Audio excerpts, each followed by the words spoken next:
evening, ladies and gentlemen. It's 6 o'clock Cairo local time. Time for our news bulletin from Channel 2. Comes to you by my dear colleague Sandra Sulaiman and myself, Shireen Wakil. Good evening, Sandra. Hi, Shireen. Good evening. Here is the news bulletin. We're going to start with the headlines. President Abdel Fattah al-Sisi addresses the opening of the 12th World Urban Forum in Cairo.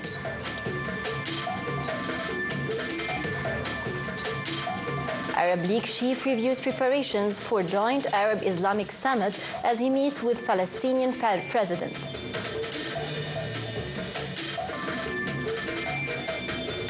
Harris vows peace in Gaza while Trump leads Pennsylvania in final hours.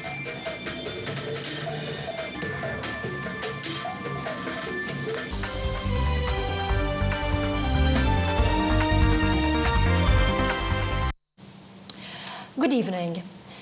President Abdel Fattah al-Sisi on Monday witnessed the opening session of the 12th World Urban Forum at Al Manara Conference Center in Cairo. Addressing the event, President al-Sisi said that urban development is gaining momentum amid the accelerating and versatile challenges facing the world, whether water scarcity, climate change, or overpopulation. He also cited ongoing conflicts and wars, such as the situation in the Middle East, as being a key reason for concentrated efforts to urbanize devastated areas and restore peace.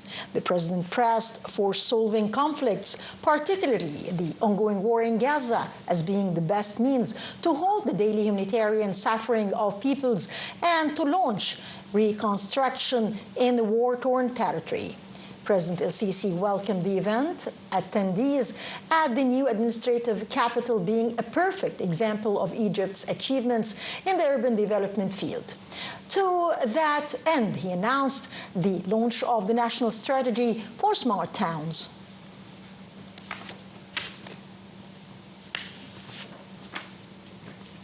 Prime Minister Mustafa Madbouli on Monday welcomed the launch of the 12th World Urban Forum in Cairo.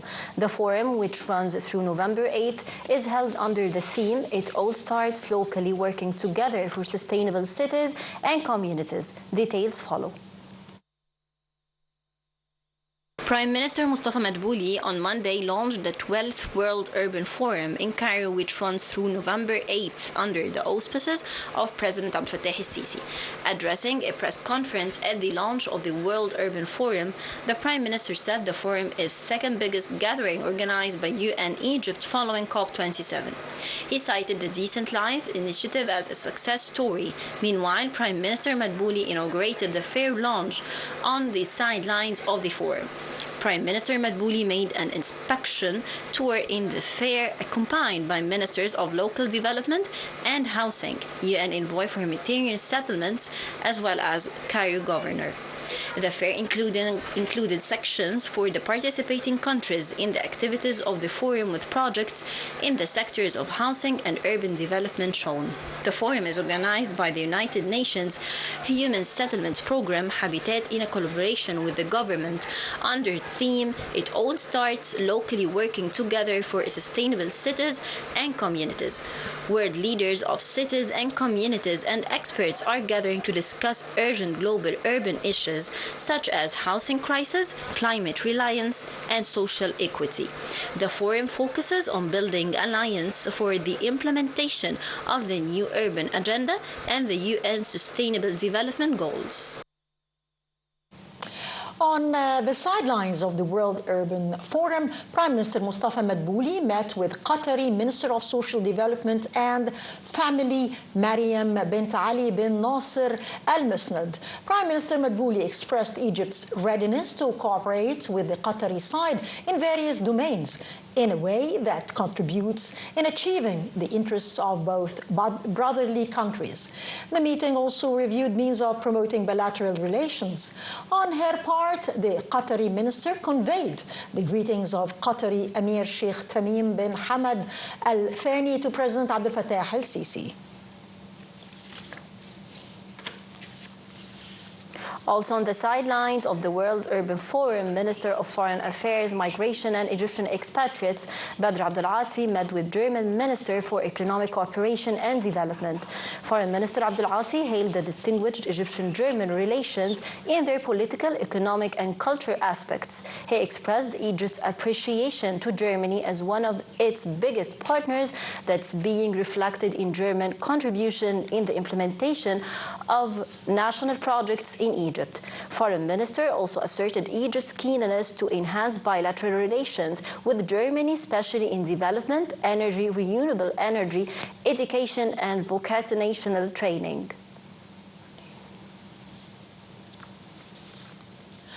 Over means of de-escalation in the Middle East, Foreign Minister Abdel-Ati earlier made a phone call with French counterpart Jean-Noël Barrot.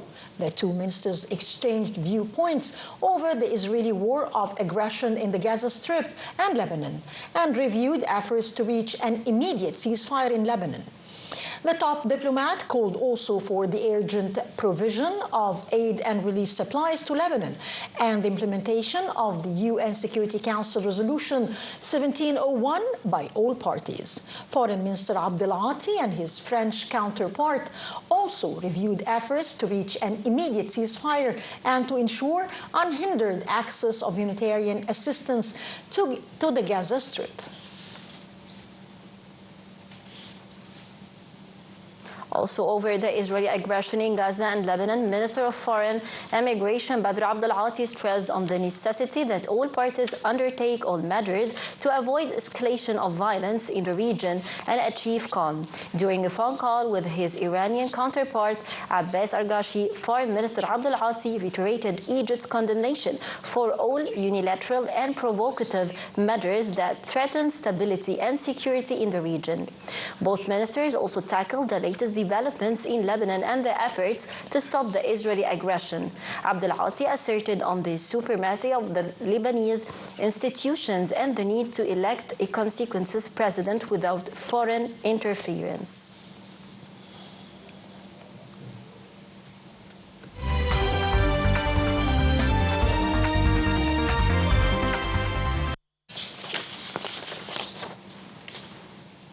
Welcome again. The Arab League Secretary General Ahmed Abul Ghait reviewed with Palestinian President Mahmoud Abbas the preparations for Joint Arab Islamic Summit. The Palestinian President reviewed Palestinian priority matters that will be discussed during the summit. This came during a chief meeting with the Palestinian president on the sidelines of his current visit to Egypt. The meeting tackled the latest development as a result of the Israeli aggression on Gaza. They also discussed the exerted efforts to achieve ceasefire. The meeting also dealt with the Arab efforts to implement the two-state solution and increase the number of countries supporting Palestine to reach a full membership in the United Nations. Israeli occupation army launched strikes across the Gaza Strip on Monday, deepening the humanitarian crisis Palestinians are suffering due to the total siege by Israel. Medics said at least 10 Palestinians were killed in Israeli attacks, including 7 in a strike that hit houses in the northern Beit Lahia town. 3 Palestinians were martyred in an Israeli shelling of a house in central Gaza's Nusayrat refugee camp. In the southern Gaza city of Khan Yunis, 5 Palestinians were injured in an Israeli airstrike of a house. Meanwhile, the health ministry said Israel's year-long war has killed 43,374 people in Gaza, most of them civilians.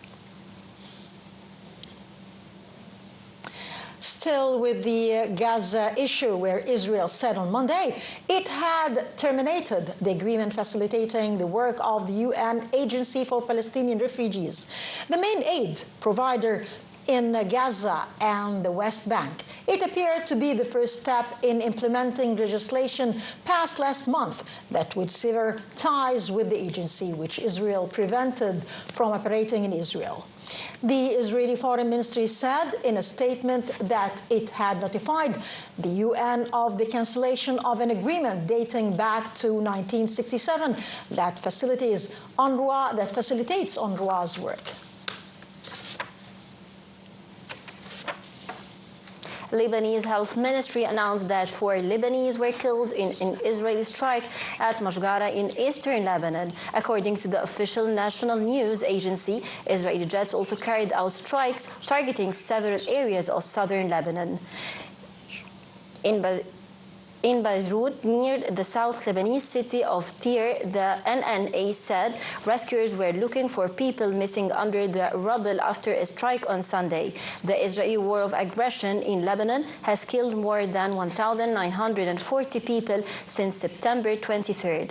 According to Lebanese Health Ministry figures, though, the real toll is likely higher.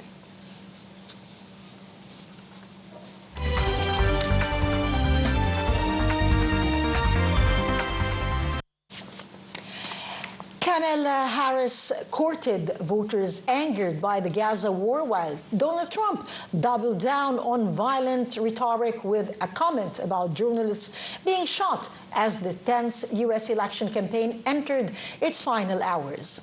The Democratic vice president and the Republican former president frankly blitzed several swing states as they tried to win over the last holdouts, with less than 36 hours left until polls open on Election Day on Tuesday.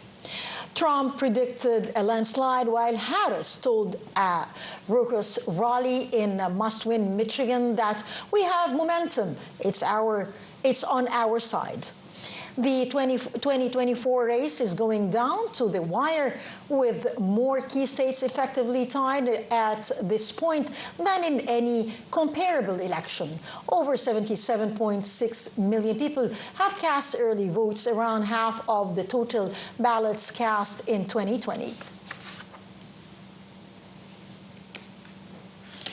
13 people, including 4 police officers, were wounded in another night of Russian attacks on Ukraine's second-largest city, Kharkiv.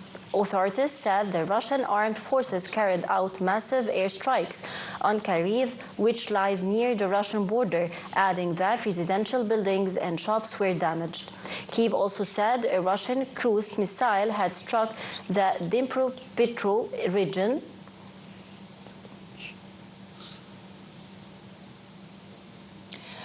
Spain is deploying 7,500 troops to its eastern region, hit by devastating floods in the face of rising discontent over the response to the catastrophe that has killed at least 217 people. Rescue teams on Monday were searching for bodies in underground garages, including a 5,000-car park at a shopping mall near Valencia Airport, as well as river mouths where currents may have deposited bodies. The torrential rains on Tuesday and Wednesday caused rivers to swell, engulfing streets and the ground floors of buildings. It was the worst flood-related disaster in Europe in 5 decades.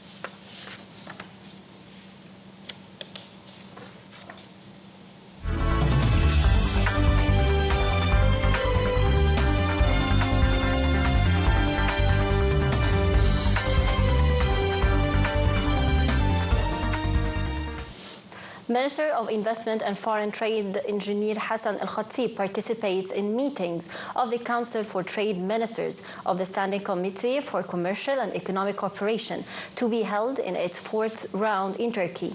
The investment minister's visit will also witness a series of meetings with Turkish high-ranking official investors and representatives of Turkish business giants to review means to enhance bilateral cooperation in the field of investment and trade.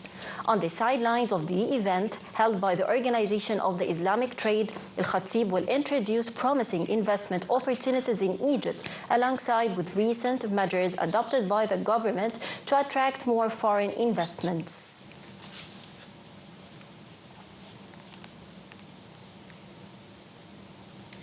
Egypt's borders closed lower today amid sell-offs by foreign investment funds and corporations against purchases by local and Arab corporations.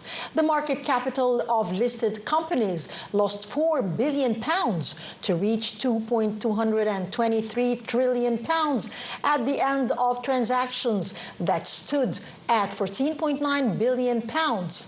The benchmark index EGX 30 fell 0.59% to reach 30,650 point mark. The equal-weighted indices EGX 70 and EGX 100 edged lower 0.4% and 0.15% respectively. Germany's Alexander Zverev won the Paris Masters by defeating home hope Ogo Umber 6-2, 6-2 in a dominant display by the new world number 2. Zverev, 27, new boasts 7 ATP 1000 level titles over the course of his career, following 2 wins in Rome and Madrid, as well as victories in Montreal and Cincinnati.